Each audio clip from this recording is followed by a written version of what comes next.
Allah subhanahu wa ta'ala says, قَدْ جَاءَكُمْ بَصَائِرٌ مِّن رَبِّكُمْ فَمَنْ أَبْصَرَ فَلِنَفْسِهِ وَمَنْ عَمِيَ فَعَلَيْهَا. Allah subhanahu wa ta'ala brings in a new word for us. He talks here about basira, insight, comprehension, understanding, the ability to perceive things as an observer, not necessarily being involved in being blinded. The ability to analyze, to derive and conclude. This is basira, my dear brothers and sisters. There has come to you enlightenment from your Lord. So whoever will see this enlightenment, whoever allows himself to see this enlightenment, does so only for his benefit, for his own benefit. And whoever chooses to be blind, he's doing harm against himself. It is against himself. He's doing it against himself, my dear brothers and sisters. إِنَّ الَّذِينَ اتَّقَوْا إِذَا مَسَّهُمْ طَائِفٌ مِّنَ الشَّيْطَانِ تَذَكَّرُوا فَإِذَا هُمْ يُبْصِرُونَ.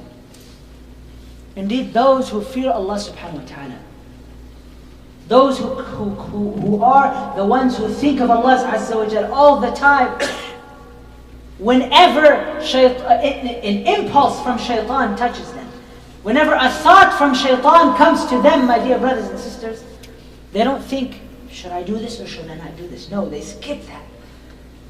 They're not thinking about the life of this world. They're thinking about the akhirah. They're thinking about Jannah. They remember Allah subhanahu wa ta'ala and immediately they understand. They understand what they need to do. They understand that although I can make this $100 billion in one instant, it might not be halal. So it's not worth it. I'll make the $1 billion in the akhirah. Right? Those are the believers, my dear brothers and sisters. Those are the levels of guidance. Those are the levels that we understand Allah subhanahu wa ta'ala has placed in our deen.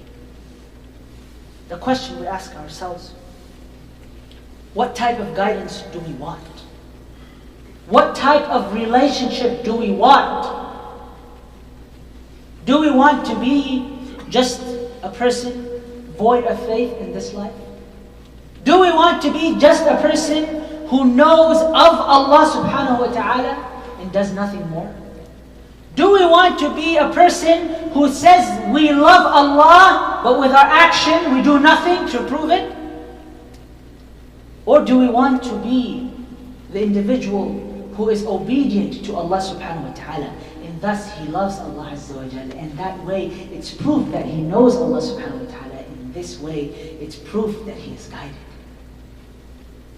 We need to ask ourselves that question. أقول قولي هذا وأستغفر الله لي ولكم فاستغفروا إنه هو الغفور الرحيم. Ask Allah for forgiveness. Inshallah, brothers, if you can scoot forward, we have brothers sitting in the room outside.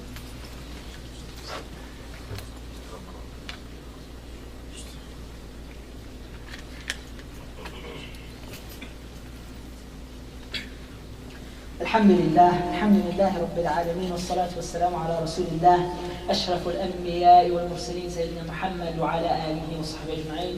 وبعد, my dear brothers and sisters, Allah subhanahu wa ta'ala told the Prophet sallallahu alayhi wa sallam, يا عبادي كلكم ضل إلا من هديته فاستهدوني أهدكم. Every one of you is lost except the one whom I have guided, so ask me of guidance and I will give it to you. How many of us have asked Allah, Allahumma hdini, oh Allah, guide me? How many of us have asked Allah for guidance? How often do we ask Allah for guidance?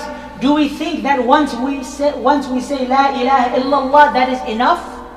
Do we think that there's any guarantee for any individual to die upon La ilaha illallah?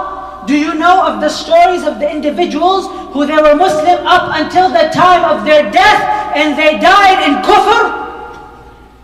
Do you know of those stories? Is that not a worry for you? Is that not a risk that is big? How many times do we ask Allah subhanahu wa ta'ala for guidance? We ask Allah subhanahu wa ta'ala for guidance, my dear brothers and sisters, at least 17 times a day. And at most, if we follow the sunnah, at most 29 times per day. 29 times per day. Did you know that? Did you know 29 times, if you pray your sunnah and your fara'id, you are asking Allah to guide you? Now let me ask you this question. If a son asks his father every day, without knowing what he's asking for, oh my father, give me $20. Oh my father, give me $20. Oh my father, give me $20. Just because his father told him to ask, and then one day his father gives him that $20, what do you think the reaction of the boy will be? The first question out of his mouth will be, Baba, what's this for? What's this for? This whole time you were asking. This whole time you are asking. So my dear brothers and sisters, if you are not cognizant of your asking Allah Azza wa Jal at least 17 times a day, in every rak'ah you are saying, اهدنا الصراط المستقيم صراط الذين أنعمت عليهم غير المغضوب عليهم ولا الضالين. 17 times a day you are asking Allah Azza wa Jal this. How many of us are really asking Allah Azza wa Jal with our heart behind it? The Sahaba radiallahu anhum, many stories about them when they used to read Al-Fatiha, would start bawling and crying from this surah. Ali ibn Abi Talib radiallahu ta'ala anhu ardah, he said, just with these 7 ayat, I can write a camel's load of tafsir about it. A camel's load of tafsir about these 7 ayat.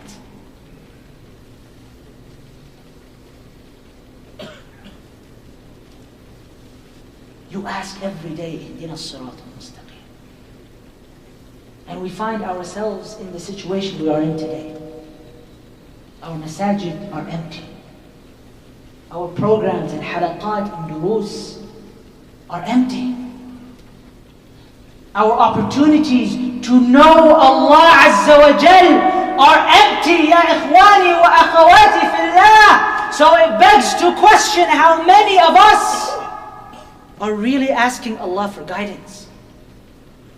How many of us truly want to know Allah? How many of us truly want to love Allah? How many of us truly want that Jannah?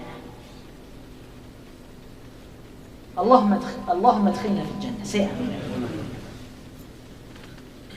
We end with that, my dear brothers and sisters. You have an opportunity. You don't need to do anything extra. I have no doubt every one of you pray. I know that. So utilize, enhance, perfect that prayer. As you're reading Al-Fatiha, don't think about your business. Don't think about your worries and your issues and your headaches and your money and your children and this and that. Think about Allah. Think about Allah. اللهم إنا نسألك إيمانا دائما وقلبا خاشعا ويقينا صادقا وعلما نافعا. اللهم إنا نسألك دوام النجاة من كل بلية وتمام العافية والشكر على العافية ورضاك يا كريم. وصلى الله على سيدنا محمد وعلى آله وصحبه أجمعين وأقم الصلاة.